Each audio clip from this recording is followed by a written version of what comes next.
this is the first webinar in a series. It's a new series that the Clive-R Atlantic Region panel is launching. We plan to have a seminar every couple of months. So we're very excited to have today as our first speaker in this webinar series, Yun Yang. She received her PhD from Ocean University of China, part of a joint program with SRIPS. She is now a professor at Beijing Normal University. She recently joined the Clive-R Atlantic Region panel. Her research interests include climate variability and change with a focus on the tropical Atlantic, and she has made numerous important and impactful contributions on those topics, and she'll talk about one of them today. So let's go ahead and start the recording. Hello everyone, this is Yun Yang from Beijing Normal University. And first of all, I am very honored to join the Clive-R Atlantic Ocean Region panel. And also I would like to thank Joanna for helping me out. And also I would like to thank for this opportunity to present this seminar. Today I'll talk about response of the Atlantic Niña variability to greenhouse warming. And in this talk, we'll have three parts. First, we'll start off the mean state change in the equatorial Atlantic and greenhouse warming.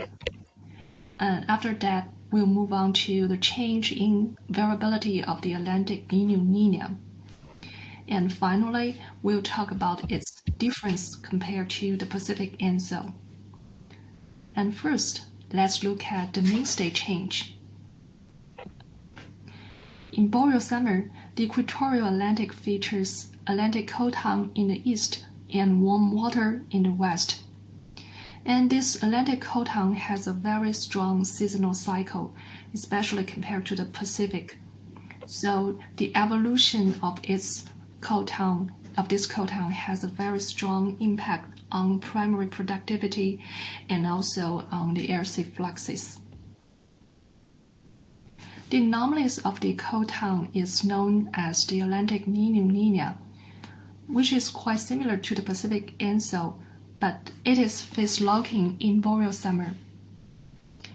This Atlantic Niña not only influences the regional climate of the surrounding continents, but also it can trigger the Pacific ENSO and has exert impacts on global climate. So we are wondering how will it change in the future? Well, previous studies suggest that in the past decades that the Atlantic cold tongue first shows a stronger, faster warming in the east than west. That means a weakening of the cold tongue from 1950 to 2009. But after that, the Atlantic cold tongue increases after 2000. But during this whole time, the Atlantic Niña variability decreases all the time. In observations, it includes all signals together, such as decadal variability and also greenhouse warming, aerosol forcing. So when we try to understand the greenhouse forcing, we will use models. But unfortunately, models show very severe biases in simulating mean state in the equatorial Atlantic. In previous generation of CIMIC models, the CIMIC 3 and CIMIC 5, that almost all models shows a warmer water in the east than the west. So the cold tongue does not evolve in these models, which is quite opposite to the observations. And this mean state bias in the present climate further influences its future projection of the cold tongue magnitude. And models with less bias shows that in Atlantic cold tongue has a stronger weakening in the future. But what mechanisms lead to the weakening of the cold tongue, and what role does the model bias play, we still don't know. And here we use CMIP6 models and CESM high-resolution model from IHAPS, altogether 46 models together to study this project. In CMIP6 models, we can see that half models can produce the Atlantic cold town. Here we use SST average over the equatorial west minus east to represent the magnitude of the Atlantic cold town. And here 25 out of 46 models can produce a positive sign of the SST gradient. So that means which is in agreement with the observations. This is a great improvement compared to CMIP 3 and CMIP 5, where almost no models can simulate this positive sign of the gradient. But under greenhouse warming, we can still see a large spread of the change in the cold town magnitude, where in some models that shows a decrease in the Atlantic cold town, that shows a Niño-like warming pattern with faster warming in the east than west. And some model, the other models show an increase of the cold town, which represents a Niña-like warming pattern. And also, this uncertainty in the change of the cold town is largely modulated by model bias. And after the correlation between them is quite tight. And after excluding this correlation, and we can model bias effect, we can see a 15% decrease of 17% per degree of global warming for the weakening of the Atlantic cold town. So what mechanisms contribute to this weakening of the cold town? And here the atmospheric damping differential is one factor.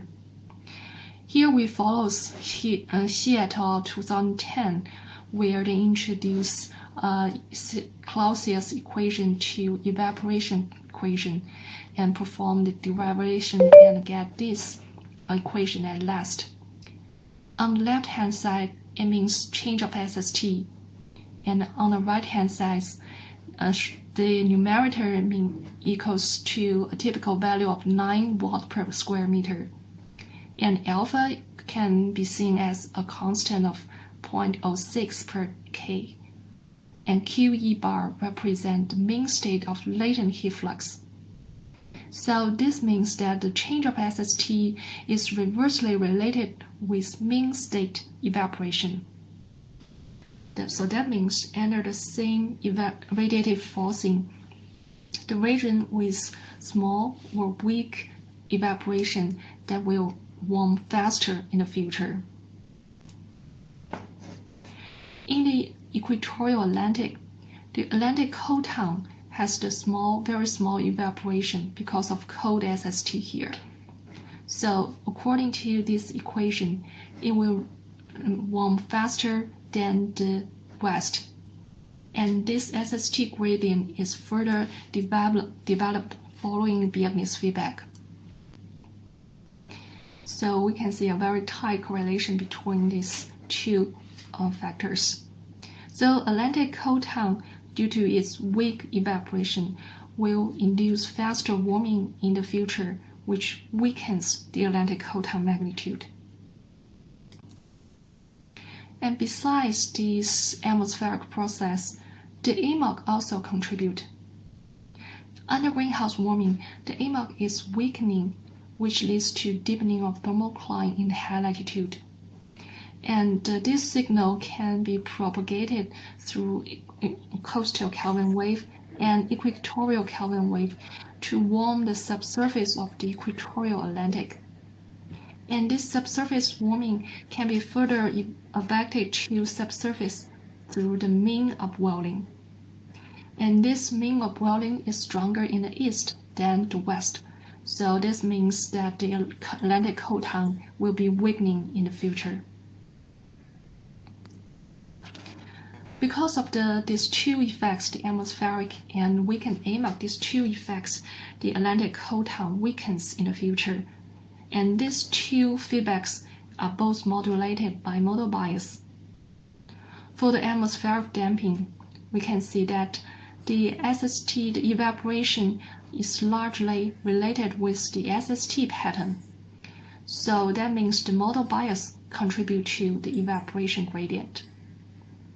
And for the AMOC, the models with less bias that will have tend to have stronger ocean upwelling. That means more efficient in bringing the warm water in the surface. So the Atlantic cold tongue will be weakening further for the models with less bias. To summarize this part, atmospheric damping differential between east and west and the weakened AMOC contribute to the weakening in the Atlantic cold tongue. And both of these two processes can be modulated by modal bias. Well, in response to the weakening of the cold tongue mean state change, how will it change in the variability of the Atlantic Niña? Previous studies suggest that the Atlantic Niño develops mainly following the Beijing feedbacks, and also the thermodynamic feedback also contribute. So we will study the change of these two feedbacks and the greenhouse warming. And in the previous section, we suggest that the weakening of the cold tongue is largely dependent on modal bias. So we only select models that can produce the positive sign of the Atlantic cold tongue, and that means 25 models here. Well, for the selected models, we can see that it has these models shows a more steeper of the thermocline. This thermocline is more steeper than the non-selected models, and for the thermocline in the east, it is much shallower in the east in selected models than the non-selected models. And this means a stronger thermocline feedback for the selected models. So this translates into stronger Atlantic Niña variability than the non-selected models, which are more realistic to the observations. So in the following, we will only study the change of the Atlantic Niño variability in these 25 models. And under greenhouse warming, we can see that 22 out of 25 models produce a decrease in the variability, with an ensemble mean decrease by 15%. And besides this variability, the frequency of extreme events also decreases by 44%. And this decrease in SST variability is robust in all scenarios, including SSP 1.26. So the weakening is quite robust in the future. Besides the decrease in SST variability, the wind and thermocline variability also shows a decreasing trend in the future, which represents a weakening in the Beijing feedback. And this weakening further surprises the Atlantic Niña variability in the future. As to thermodynamic feedback, we can see that this decrease is not significant, and it plays a minor role to the decrease of the Atlantic Niña variability. So what mechanisms lead to the weakening of the Beijing feedback in the Atlantic? In previous section, we showed that the Atlantic cold tongue is weakened in the future, and this leads to a flattening of thermocline, which weakens the thermocline feedback. And besides, the atmosphere becomes more stable.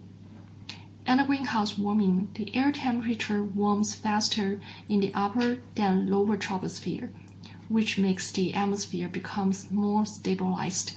and weakens the wind sensitivity to SST anomalies.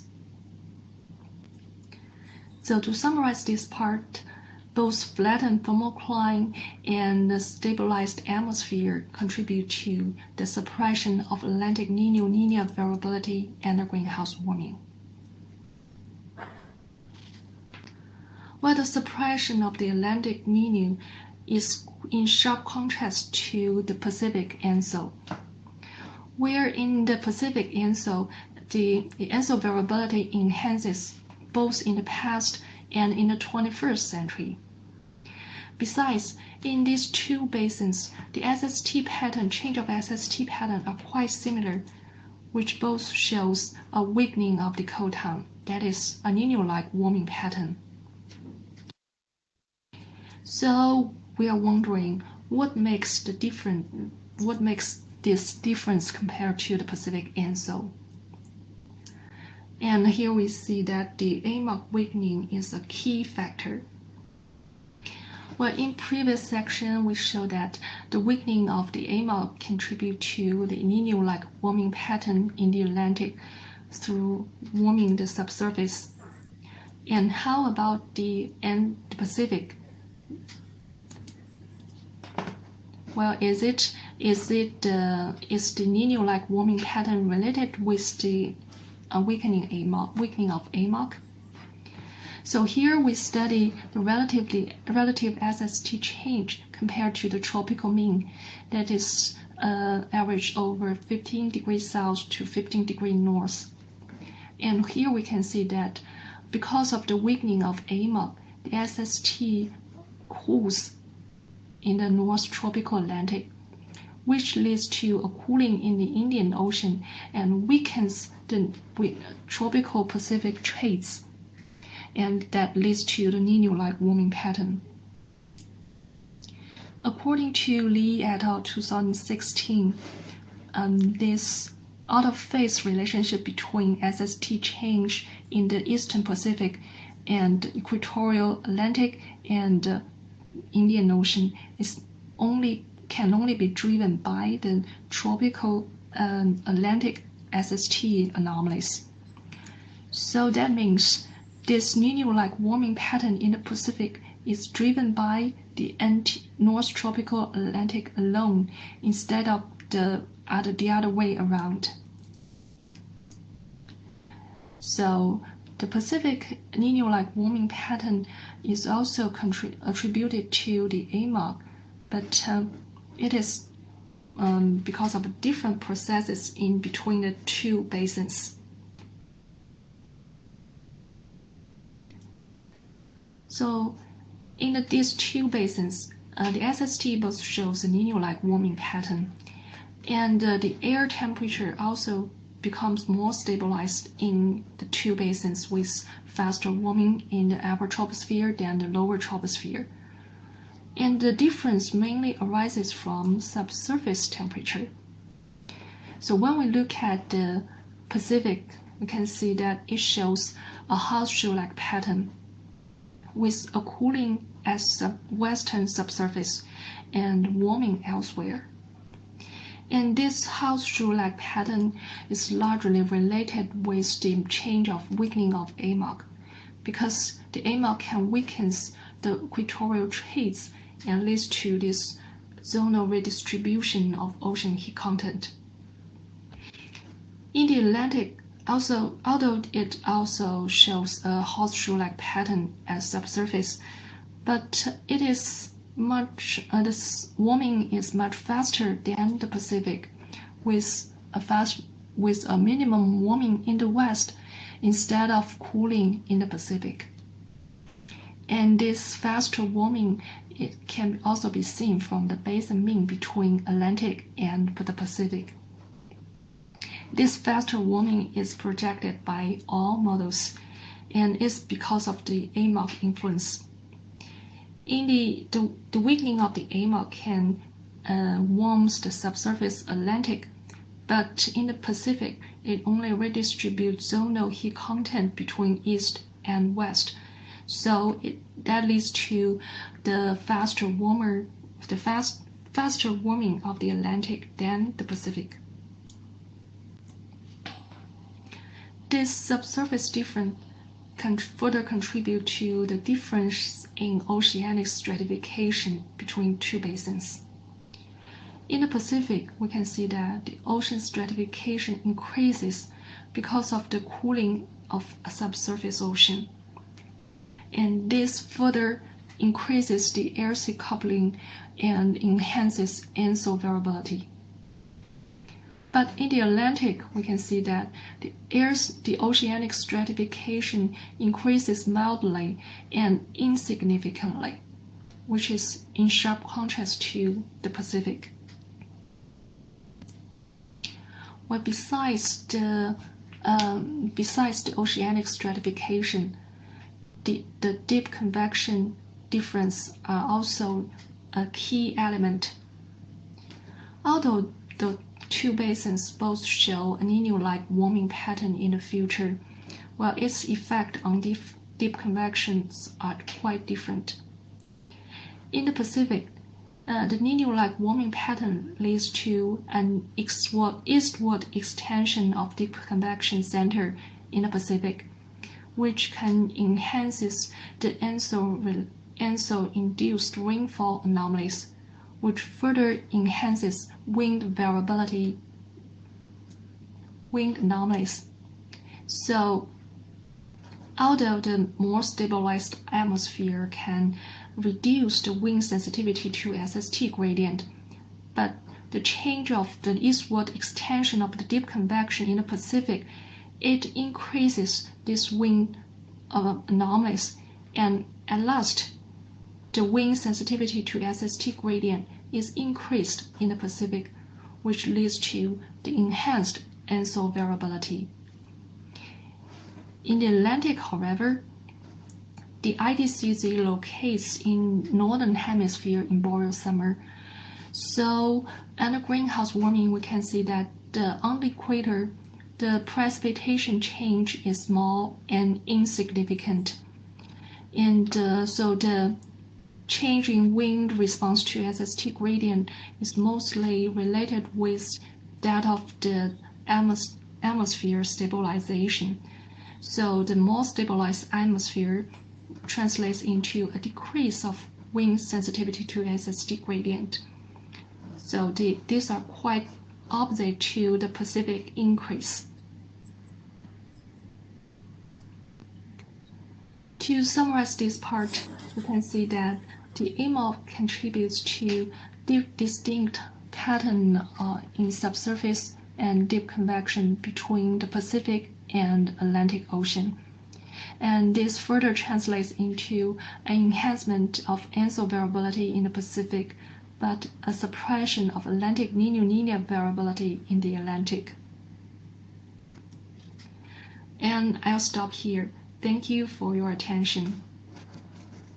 Okay, thanks, Yoon, for that excellent presentation. If there are questions, you can either raise your hand or enter them in the chat, or just unmute and ask your question. All right, so we have a question in the chat from Yoke. She asks, she says, thank you for the presentation. What is the timescale of the equatorial warming response to the AMOC decline? Oh, I guess I'm realizing that Yoon's audio is not working, right? Is that right, Joanna? So we are not doing questions today. I don't see any ability for Yoon to answer any questions, unfortunately. Thanks everybody for joining. Have a good rest of your day, and I'll see you next time.